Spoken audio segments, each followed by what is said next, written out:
Hello and welcome to Make the Logo Bigger. My name is Brenton. This podcast is your gateway into the world of advertising production, crafted especially for those who are stepping in new, aiming to become producers, or simply eager to understand the inner workings of advertising and marketing. We're here to share insights and knowledge you've been looking for, with stories, tips, and real conversations from the pros. We're simplifying the process for everyone with a production curiosity. Whether you're just starting out or keen to explore the production side of ads, you've found the right place. Let's jump in.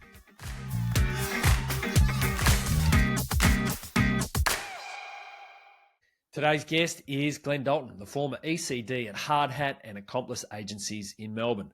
With a career spanning almost 25 years, Glenn has seen it all. From his early days as a copywriter at CHEP, now CHEP, to joining AJF in its early years, Glenn has always believed that great work requires more than just clever ideas. It needs story and soul. Over the years, he's crafted memorable campaigns for clients like 40 Winks, Sorbent, and Dare Iced Coffee, always ensuring his work makes an impact. In this episode, we talk about his journey, the evolution of the industry, and how he brings story and soul into his projects. He also discusses the importance of strong production partnerships, his advice for newcomers, and his perspective on what it takes to make work that truly connects. Glenn Dalton. All right, Glenn Dalton. It's truly wonderful to have you on. I know when we first crossed paths, when I was just starting out, you were always very kind to me. So great to have you on. Do you want to start out and give us a bit of an idea about your journey? Yeah, cool, mate. Started in 2000, so 24 years ago now. To get in, I did the RMIT course, the advertising course there, and did award school a couple of times. First time, didn't know what I was doing. Got a bit of encouragement to come back. And the second time did pretty well. From that, I kind of got an opening, an invitation to do a bit of holiday work over summer at an agency called CHE. That's now CHEP. So that's before the P. And did that, kind of started there, got paid my kind of train ticket there to work the week, about $25 a week, I think it was. And that was great. That was just kind of just showing your keenness, just getting in however you could to be a part of it. And from there, did a few things right and got offered the job, and which was fantastic. Stayed at CHE for, I think it was about 4.5 years or so. Moved my way up, moved to AJF partnership when they just formed as part of the first creative team there. So that was fantastic to be on the ground when there was literally 7 of us, doing everything from cleaning the place to presenting in the boardroom. So that was a real organic kind of, seeing how an agency starts from nothing. And then, went to Hardhat for 3 years after that. I stayed at AJF for 14 years, I think. And in advertising years, that's massive. And I just kind of got to the point where I think I probably didn't need another 3 years on the CV there. And I think I kind of got what I wanted out of it. And there was an opportunity to go to Hardhat. So, and they were a digital agency looking to get into some more brand thinking. So I was pretty keen to jump in and help them out there. So, work my way up. The titles get longer on your business card, so to speak. And the work kind of you find yourself a bit more, involved in the business side of things. But copywriting and creative development have always been the things that I've loved, the things that have kept me really interested and excited by the industry. Starting out, obviously, you from the early days at Clemens Harvey Edge, and then, like you said, you moved up through, and then you jumped into AJF, which became quite an established quite an established agency.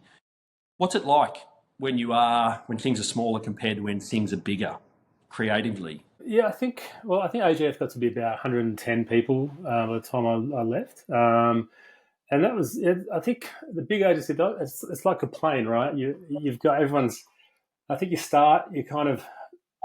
you're a passenger, you've got a middle seat in the middle, you do your bit because you've got so many other people around you to do theirs. And you work your way up, I guess, to the point of your end. And I think a smaller agency, you've got to do a bit of everything. You've got to fly the plane, you've got to be the baggage handler, you've got to be the steward. You've just got to do multiple things. And obviously what you're flying in is more like a Cessna. So I guess there's that fun element of, well, this is literally seat of the pants stuff. It feels a little bit more, you're just more aware of what's on the line, I think. At a bigger agency, you become, I don't say the cog, but you do your bit because you've got so many other people to do theirs, so you concentrate on that, and that's what they want out of you. So at smaller places, you have to wear multiple hats, and that can be really exciting and rewarding, as long as you like a bit of turbulence along the way, When you are in a bigger agency and you are a cog, does it allow creativity or your aspect of the creativity to be stronger? Or when everything's on the line and it's a smaller agency, does the creativity have more punch? I definitely think the more people you have around you to make something better and bigger is a benefit. Obviously, it's not just a financial thing when you've got that ability to amplify your message, but just having that support of people around an idea, an opportunity is, you can't literally do it by yourself. And you can't do it on a shoestring, and you can't do it in 4 hours. You do need the time and people and some processes around you to get the best result. So I think, that's where bigger agencies probably have more opportunity to give you that. But saying that, there is that raw energy and blind optimism that you get at a smaller agency that is just, we're going to do it and we're going to find a way. And and maybe not having that process or kind of boxed in kind of mentality, when everyone can kind of spread a bit wider, I think kind of that can be exciting as well. Layers, and sticking to that subject there, are there more layers when you're in a bigger agency that haven't have the ability to kibosh a certain idea? I think so. Well, or the other way around is there's more people to get behind the idea. You know what I mean? So it's two ways. It can amplify, or you can have some hurdles. I think internally, we can be really, and we need to be our harshest judges before we present anything. The last thing we want to do is present something to a client and go, great, they bought it. Now, is that what we really want to make? Is that what we're really excited about? So I think we have to be harsh, and I think that harshness is good if it's done the right way. It starts with the strategy involvement up front, and accounts team. There are people that they'll pressure test ideas and they'll come at them from their angle, and they're all valid questions or thoughts that they might have. I think the more people doesn't necessarily mean more pressure. I like it when you can kind of get the whole agency involved and say, this is going to be good. This could be really good. What can I do to help? How can I, leave that with me? I'll have a chat. That kind of mentality. Too many of the barbarians at the gate that know people, they're no good for any agency. So we don't want many of those. We want people that get behind ideas. And when it comes to ideas, now that you've been an ECD, can you tell when an idea is on point? If it's exciting, whether it's, I think that's the main thing first. Is it exciting? Usually you can half expect what you're going to get back. There's a brief. It's like, okay, I know the holes that's going to be dug here to some degree. And then you get the people that dig a bit deeper and find something richer, and that's exciting. But then you do get, someone's just dug completely somewhere else, and that's really interesting. So, try to find and be excited and allow yourself to be just that 5 or 10% outside the brief as well, just to make sure that you got to allow yourself to be wowed. So we can't be too rigid to, hey, it doesn't meet that parameter or that exact thing. I think people don't work like that. I think there's a bit of leeway for something that's brilliant, and it's a little bit. It might not be perfectly on brief, but it's got a bit more impact. It's a bit more interesting. So I'm all for that kind of thinking. And if you're around people that deliver that and want that, that's when you've got a good team, good crew around you. And what's your process? Obviously, when you're an ECD, you get the idea through. How do you like to start it with your team? There's your own process. So, and then there's the team process. So, and and they can be quite different. My own process is like, is you wonder what's possible. You write and then you wait, and then you kind of do that repeat. Like you have a think. Writing creates more thinking, and then more thinking needs more time to digest. So those three things in cycle. But when it's not you on the tools, you have to be swift to make a decision, but you can't be too quick to kill something that may have a bit more potential than you initially think. So if something's not formed perfectly, that's kind of okay. There just has to be something, there has to be a tension in that idea, or something that's like, yeah, dig a bit deeper and we might get somewhere here. And I usually find if people are excited about their own ideas, they can't wait for the meeting. They can't wait to tell you. That's not a bad sign. If they're kind of a bit sheepishly going in into the review, and that's when it's kind of well, maybe they're not ready. So I think what you look for is excitement. You look for something that's just a bit more interesting than the first two or three answers that we probably all have for the brief. On your website, you say brands that don't have a story and a soul. What does story and soul mean to you? And can you give me an example of a brand that you've helped build to get story and soul? We like to call ourselves storytellers sometimes, but it sounds a bit wanky sometimes as well. But I just think, you have to give meaning to anything you do. And I always, if I'm a client and I go to an agency, I just want that agency or the people working on that to just really understand my brand and the opportunities. And I think that's not just putting work up there, it's actually giving them something beyond the work that they can believe in, that they can look to kind of guide them about the potential of their brand. So a bigger client example would be 40 Winks. Serious About Sleep was probably about a 6 or 8 month journey through a whole lot of strat meetings that probably went on way too long. But we got to some place that meant something to the company and the customer equally, and something that could guide them going forward to be, all right, so if we're serious about sleep, well, what does that mean? How do we act? At Hardhat, we worked on a brand, Superhero. They're a share trading platform, and they were all about giving the ASX a kick up the ASX, and just that challenger mentality. The floor is yours was our TV ad, and with the trading floor kind of guy dancing through there. But it just kind of gave them a platform for, that's who we are, and that's the type of people we want to attract. So there's a couple of examples there about a story and soul. It's not just necessarily a tagline in an ad or anything, but it's something that would guide them to how they act and how they think about themselves. Last year, there's an example, worked with some lovely people with Grove Juice, and going up to meet them. They're in Moree in New South Wales, but going up to meet the team, it was pretty evident about who they are as people and how they work and how they think.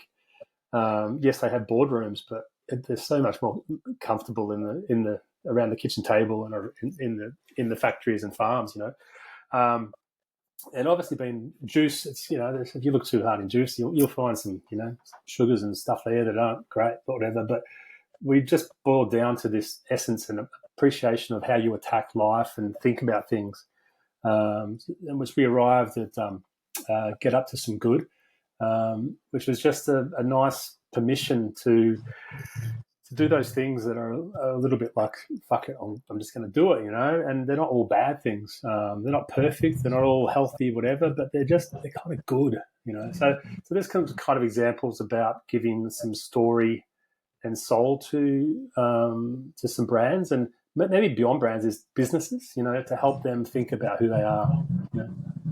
And how do you find, obviously with smaller companies, you get to see, let's say they're a mum and pop's operation, they're not a big conglomerate, they're all working on the tools, you get to know them, you get to feel what they're about. How do you find the love and how do you find the joy in something that is controlled by a boardroom and it's got thousands of people and, they may have a questionable culture?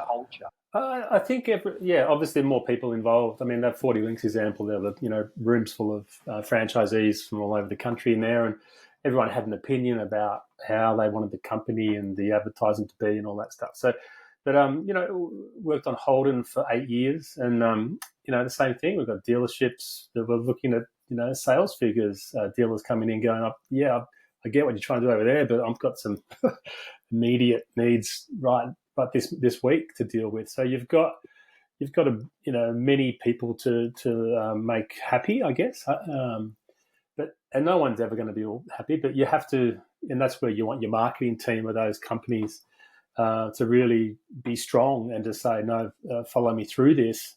This is the way, and not get swayed by those kind of, I don't want to say squeaky wheels, but there's some noisy people in companies that can kind of, derail some great thinking for brands and put pressure on marketing teams that, to make them think a bit more short-sighted, short term. So yeah, it is hard, but the approach is still the same. I still think trying to find an angle in that's going to mean something to them and to the people that they're talking to. It's all the same. The process is the same. Marketing managers, you just touched on there, the real strong ones, the people that you have worked with. Give me an idea of what a really great marketing manager is inside a big organisation. I mean, someone that we're all human, and right? So I think we all really want similar things. We've just got different titles, some for clients, some for agency, some for production companies. Everyone wants a good result. So if you can align on that, it doesn't really matter about the size. Working with some people at Lion, which is now bigger, the marketing, senior marketers there were very supportive and very ambitious and direct about what they wanted from the agency, and they were like, we want this to be famous. We want this to do this, So it was very much, it wasn't a lack just because they were big, that they weren't, wanting what we were wanting. It's actually quite daunting when a client wants exactly what you want, because you've got one less excuse, right?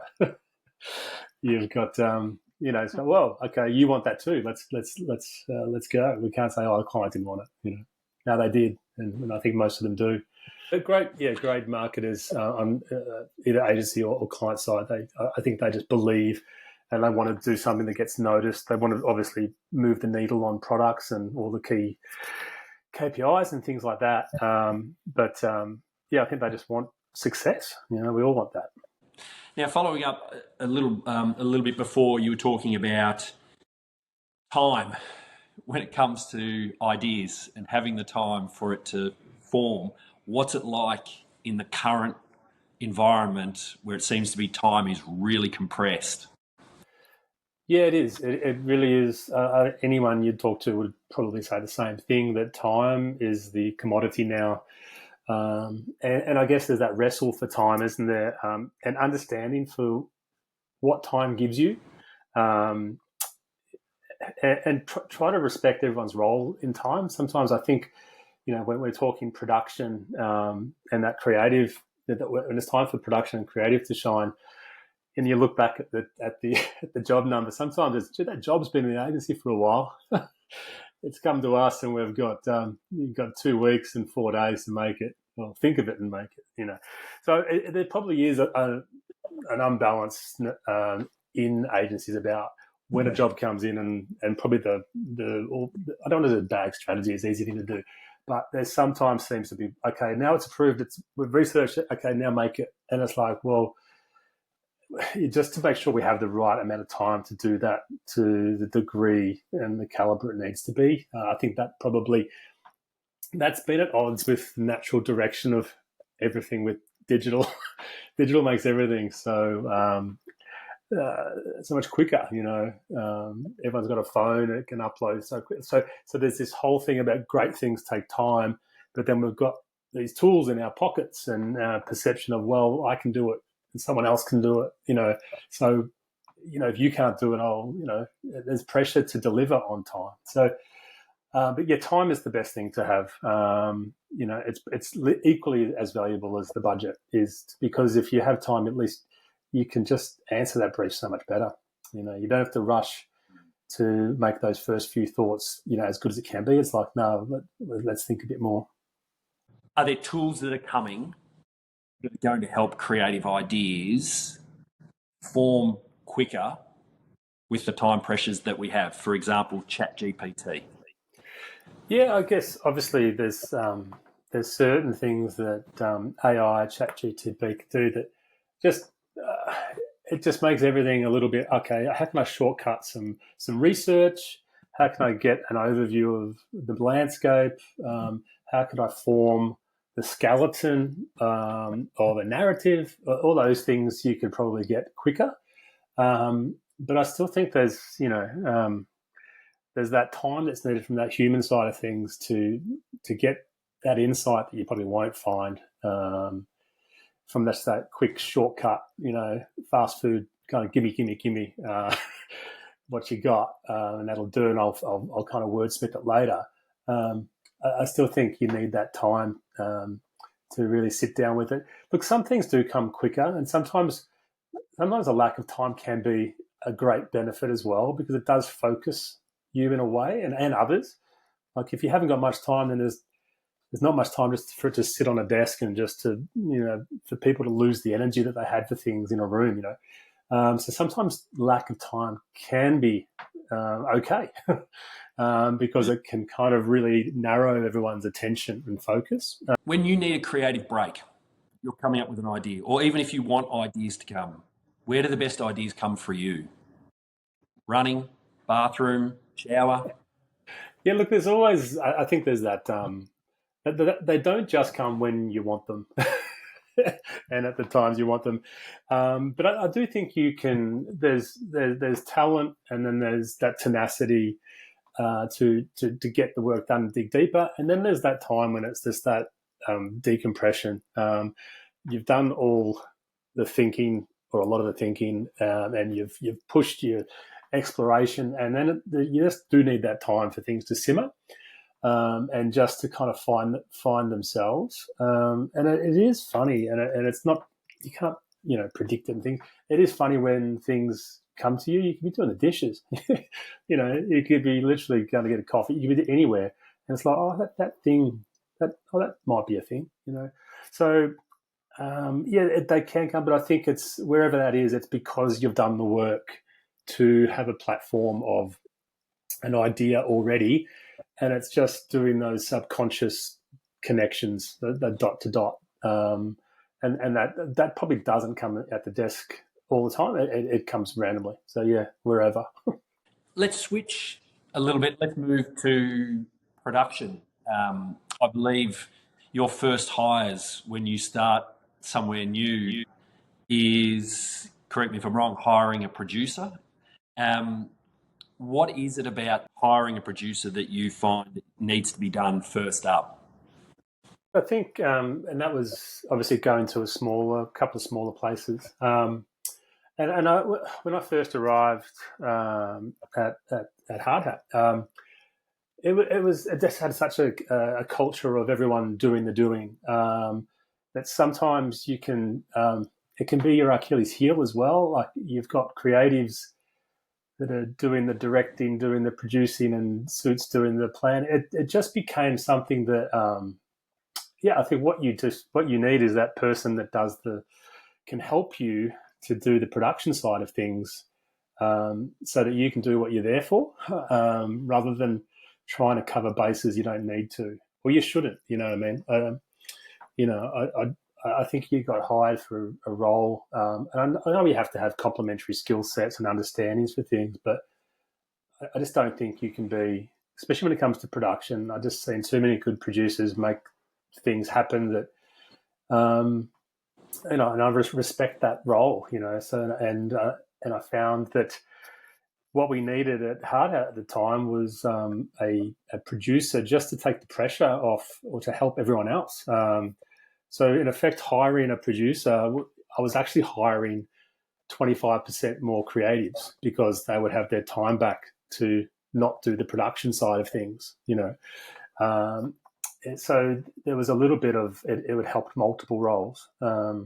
and it really helped me. I always look at producers as definitely part of the creative department, because after you've got a green light to make something, that's just half the battle. It's making it is the next bit, and they're definitely in the creative camp. They have to have all their numbers and things line up and timelines and get your left brain ticking and all that stuff. But what they can bring to the creative process has always been something that I've respected anyway.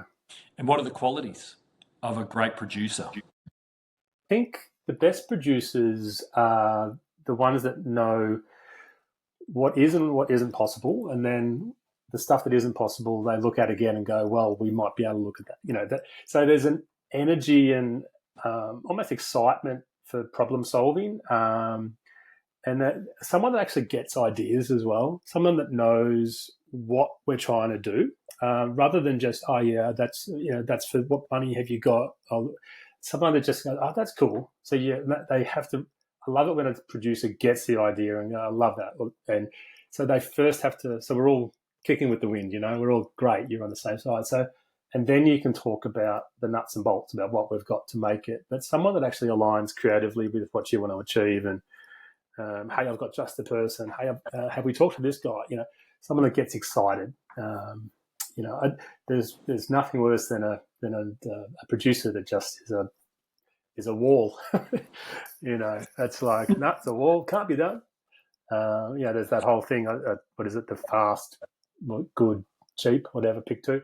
I think those days are over, and it's probably taken a while to shake that mentality. But I think technology and things have proven that you can actually get all three these days. Someone that has energy. Energy is the main thing. And obviously the aptitude and tools to get things done, but energy, I'd say. And when do you like to get them in to the process? When they don't need to be from day one, but I think it's a chat in the hallway, or it's a chat. Hey, there's something coming up. It's about this. We're starting to think about this. We might have. I think it's just painting that picture. So it's not cold when it comes to them. It's just wording them up so they can start thinking and knowing it's coming. And then the more you know, and I guess it's just those, let inform them about what you know, and just so they can be more helpful rather than them starting when they're cold. It's like, what's this? What's the brief? You want to get them involved early, but they don't have to be in all the meetings, but they just have to know that something's coming up. And when it does, then it's like, that thing we talked about, great. I was waiting for it. I was looking forward to it. Do you think it's important for a producer to have the idea and to be able to see creative ideas in their head? I do. I think, but not just from an agency point of view. I love it when your producer can actually look at things from the people we're targeting. So if you're in, like, what are we doing this for? What is that? So they kind of have a reality check that's kind of separate to just the creative process that says, oh, I didn't get it, or what? Because sometimes we can try to be too clever within our own little bubble, and it's nice to go, oh, I didn't get that, or that's not my takeout, so that they can be reality checkers at some stages as well. But to the point that they have to have a great understanding for what we're trying to achieve, but then a little bit of a bullshit filter as well, to be not too, guys, this has gone somewhere where it doesn't need to, I don't get it anymore, or why is that? I think those kind of questions, I've always loved producers that speak up, especially in post-production as well, and edit suites and things, have an opinion on the story flow and performance. I think that's crucial. It's not just the creatives that get that. I love those voices that come in maybe later, but they're from a place that I think they think, what's Middle Australia going to think of this, or what's they think from a different point of view. And so they're basically, let's say they're an extension or a sounding board of the creative team. Let's flip it and let's go with the creative team themselves. Do you think that creatives generally have a good grasp of the production process, and do you think it's important for creatives to know somewhat how something plays out from a logistical standpoint? I think it's really good to know what's possible in the process of what happens now, what happens next. And I think it was probably easier back in the day when you had a bit more time and you could go on that journey together. Growing up, I had a producer that just took me under his wing and told me the process. This is what we do. This is what happens now. A lot of that doesn't happen now. But I think a basic fundamental of the stages of things, who we brief, when we brief them, when we review treatments, just the process of post-production, what takes time. And, I still hear creatives in offlines talking about things that shouldn't happen yet, but they're wanting to happen yet, or they're talking about sound things, I do it sometimes, So I think you have a process of what needs to happen at certain times. But I think because things can happen so quickly now, I think we are jumping to that final solution a lot earlier. In everyone's opinion, through excitement or naivety or whatever, sometimes you can jump and go and talk about something that's not ready to be done yet, or we're doing that, So but I think having an understanding to a point is essential. But sometimes it's hard to keep up. What about directors, photographers, qualities that make standouts, the people you've worked with? Because obviously you work very closely with them. You've come up with the idea, you've gone out, you've found these people who are going to execute. Give me your thoughts on the best qualities of those type of people. Again, from a director point of view, it's someone who, and it's pretty easy to tell, it's someone that just understands what you're trying to achieve first. Like, before they talk about the tools and the tricks and the gear and whatever, it's like, I get what you're saying. I get the essence of the ad. I get tonality, the human nature of it, where the humor elements are, if there are some. They have to have that understanding of what you want to achieve, because obviously when a director gets it, it's gone through a lot of stuff to get on that day, right? So there's already been a lot of boxes ticked, and this is what has been approved. So making sure a director knows and understands that. And yes, you have a canvas, but it's not blank. I think that's the thing. It's a canvas, and we want your interpretation and you to knock it out of the park. But it's not blank. It's to a point. This is what's been decided and approved, and there are some stuff. There's some stuff there that is a lock, so to speak.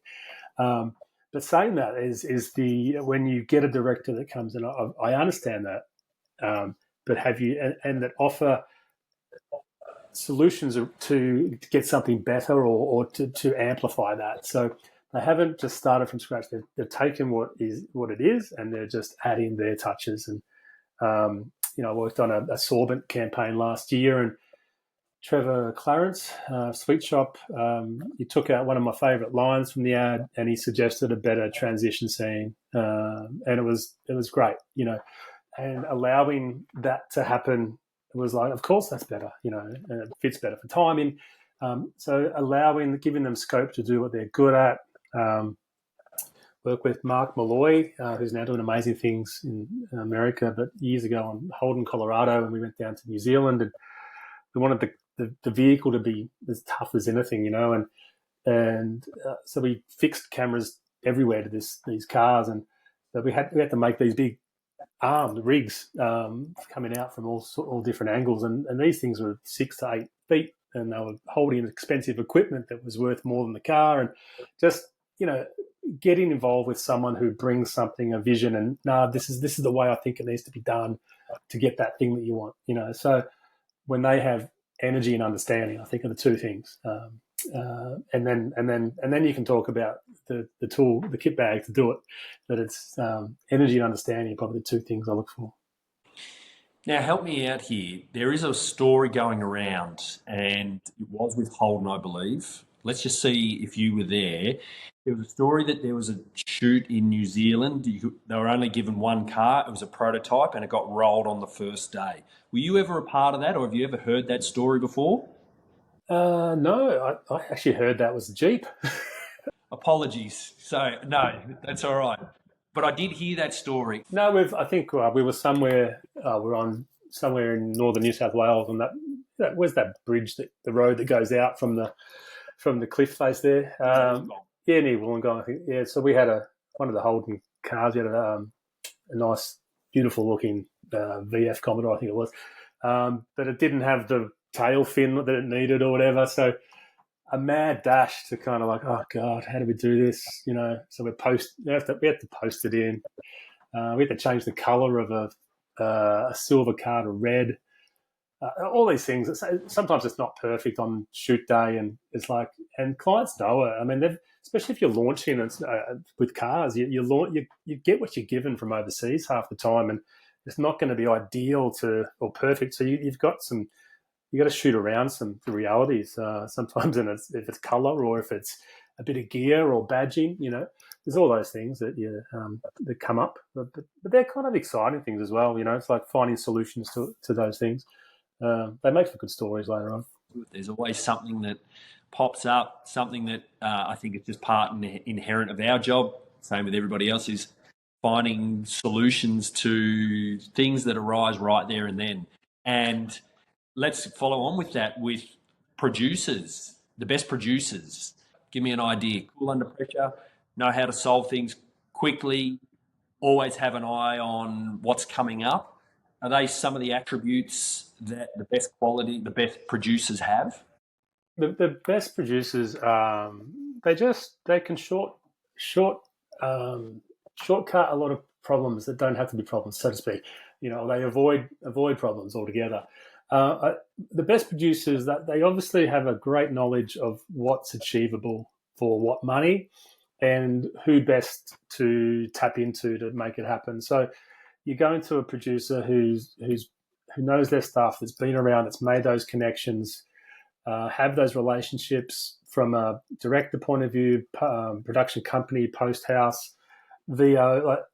They're just this wealth of knowledge, and you can fast track a lot of stuff, and you can, or if it's not possible, you can block that, but then open up another door somewhere else. So that's what you look for with a producer is the options. They have to be a bit of a Swiss Army knife to just get things done. And if it's not exactly the way you envisage it, then they've usually got an option B or C to get the result done. So you want, and along the way to be personable and to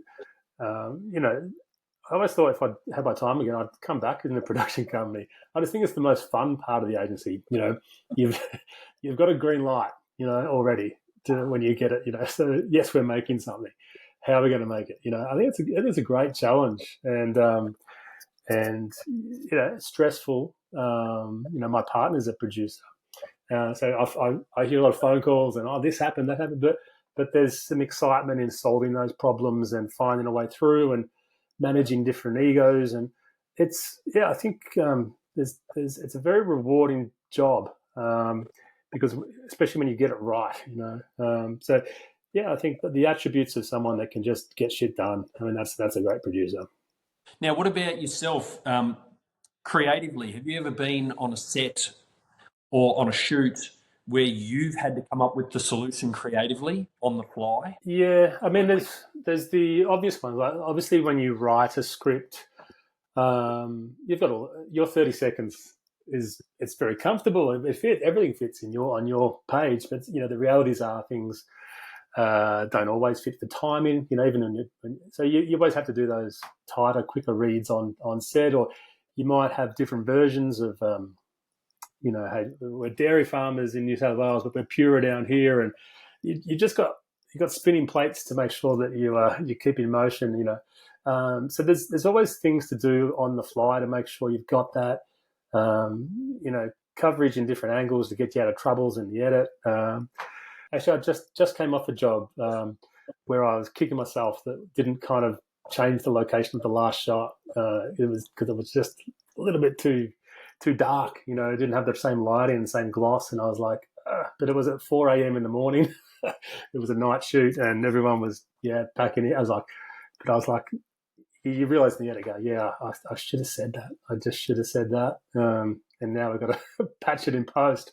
But yeah, there are those times when you just got to think, all right, I've told the client this is going to happen. This is going to be great. This is the result. And if you kind of know that you're not getting that on the shoot, then you do have to, in a nice way, you've got to work with the team around you to make sure you got that. And that's when relationships, they're not tested, but they're strengthened to make things, under test and under pressure to make things happen.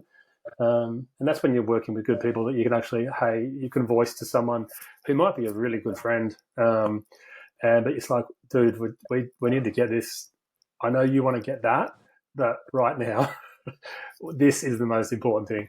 So we have to change tack, get that, and then if we've got time, we'll get that. So there's conversations you have to have. There's different priorities for people on sets. So balancing that is part of the job.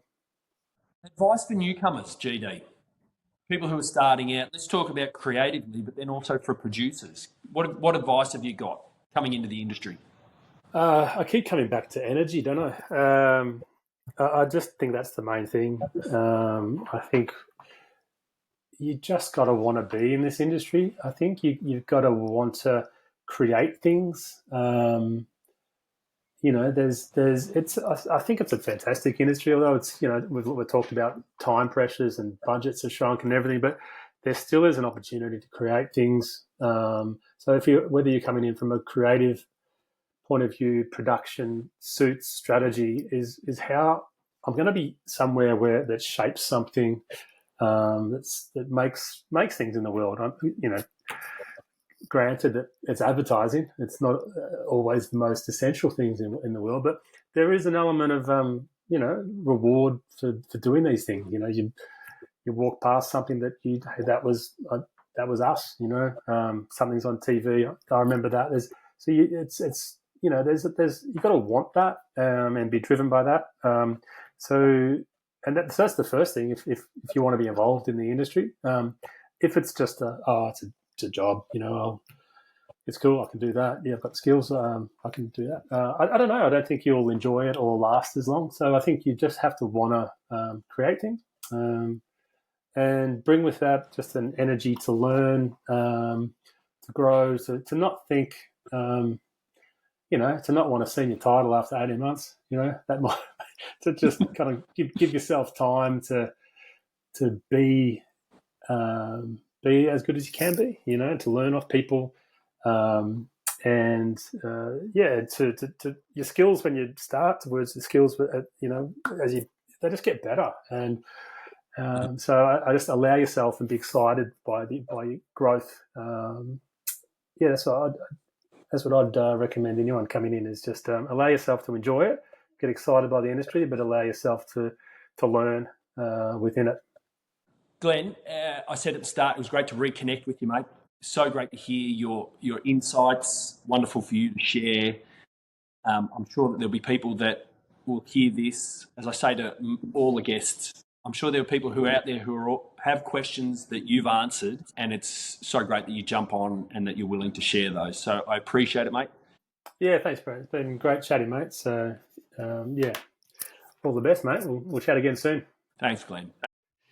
Well, that's it for today on Make the Logo Bigger. Thanks for hanging out with us. We've shared some insights and stories that I hope you found useful. Whether you're just getting started or diving deeper into ad production, there's always more to explore. Keep listening, stay curious, and we'll be back soon with some more from the world of production. Take care until then.